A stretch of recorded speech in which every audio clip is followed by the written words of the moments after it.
Deixe-me inicialmente agradecer ao meu direto amigo Henrique Cláudio Moraes, presidente do nosso Instituto, e ao Dr. Jorge Moreira, presidente da Comissão Constitucional, honroso convite que me fez para dizer aqui algumas palavras sobre as formas de democracia semi-direta.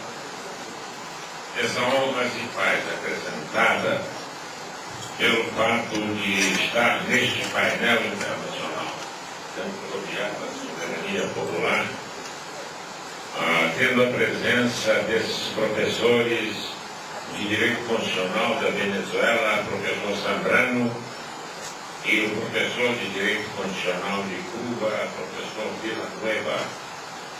E, inicialmente, a honra de termos aqui o nosso secretário executivo, licenciado Siqueira, secretário executivo da União Nacional de Juristas de Cuba. Peço licença para falar aqui da mesa proposta de razões de saúde.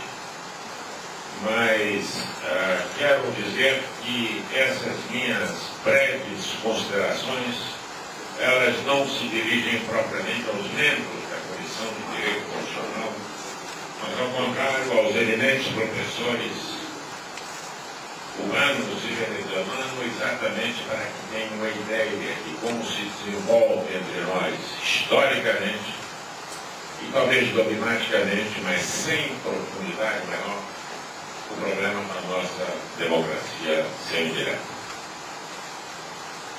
A República Federativa do Brasil, formada pela união indissolúvel dos estados, municípios e do Distrito Federal, é um Estado democrático de direito, em que todo o poder emana do povo e o exerce por meio de representantes eleitos ou diretamente, nos termos desta Constituição, ou seja, nos termos da Constituição de 5 de outubro de 1988, que é a Constituição que nós, professores, temos no Brasil.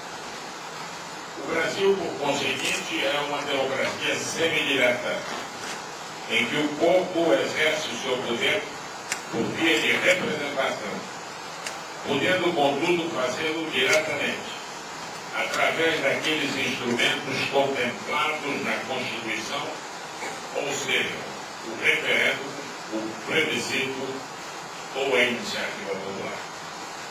Devo dizer, meu mestre, que nós não temos aqui no Brasil o recall, ou seja, a simples desconstituição de mandatos populares, salvo institutos que diferem do recall, tais como o impeachment, o afastamento do presidente da República, do governador do Estado, e outras formas de cassação de parlamentares, mas não propriamente, digamos, o recall, que seria uma desconstituição do mandato popular recebido pelo povo.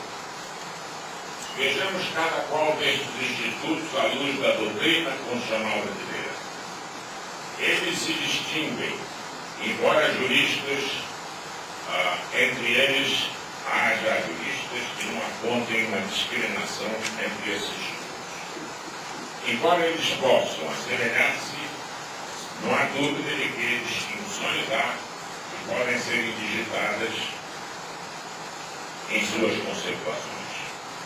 Garcia Zambuja, eminente autor em Teoria Geral do Estado, ao conceituar o referendo, assim se expressa: a aplicação do referendo consiste em que todas ou algumas leis, depois de elaboradas pelo Parlamento, somente se tornam obrigatórias quando o corpo eleitoral, expressamente convocado, as aprova e aduz. Linhas adiante. Há o referendo consultivo ou plebiscito quando o povo é chamado a pronunciar-se sobre a conveniência ou não de uma lei a ser feita pelo Parlamento. E o referendo deliberativo quando a consulta do povo é posterior a elaboração da lei.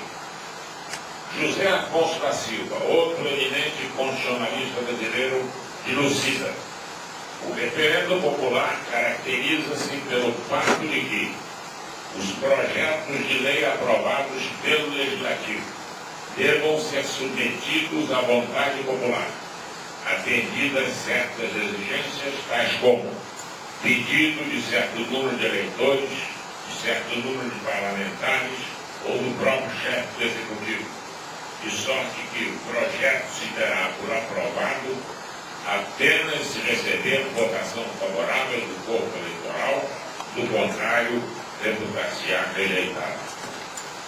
Está previsto no mesmo artigo 14, inciso 2 da Constituição vigente, sendo da competência exclusiva do Congresso Nacional autorizá-los, esses referendo e o plebiscito.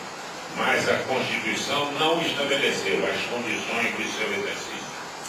Fica livre ao Congresso Nacional autorizá-los também em matéria constitucional, o que é relevante. Ele pode mesmo expedir uma lei definindo critérios e requisitos para o seu exercício. No que alude ao plebiscito, ensina o mesmo José Afonso da Silva. É também uma consulta popular, semelhante ao referendo. Difere deste no fato de que visa decidir previamente uma questão política ou institucional antes de sua formulação legislativa, ao passo que o referendo versa sobre a aprovação de textos de projeto de lei ou de emenda constitucional já aprovados. O referendo ratifica, confirma ou rejeita o projeto aprovado. O plebiscito autoriza a formulação da medida requerida. Alguma vez fala-se em referendo consultivo, no sentido do plebiscito, o que não é correto, afirma José Afonso da Silva. Da iniciativa popular, cuidaremos mais adiante. Quero referir aqui um tema: o problema de a emenda constitucional poder ser objeto de um referendo. Tenho eu pessoalmente dúvidas quanto à possibilidade da sua aplicação nos casos em que nós temos aquelas reservas constitucionais estabelecidas e que não há, por exemplo, a possibilidade de certas medidas de emergência ou de urgência como as medidas urgentes. Localizemos o histórico dos institutos no desenvolver das nossas constituições, completado pela relativamente básica institucionalização deles em nossa história política. Pouco após a nossa independência, que ocorreu em 1822, o imperador havia criado o Conselho de Estado, atribuindo-lhe o encargo de elaborar a Constituição do Império, ao tempo em que, formalmente, pelo decreto imperial de 13 de novembro de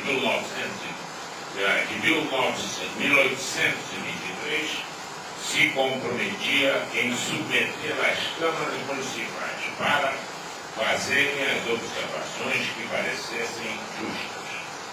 Apoiado nessa consulta, Pedro I, o nosso primeiro imperador, promulgou a nossa primeira e única Constituição Imperial, mediante a Carta de Lei de 25 de março de 1824. Não se tratava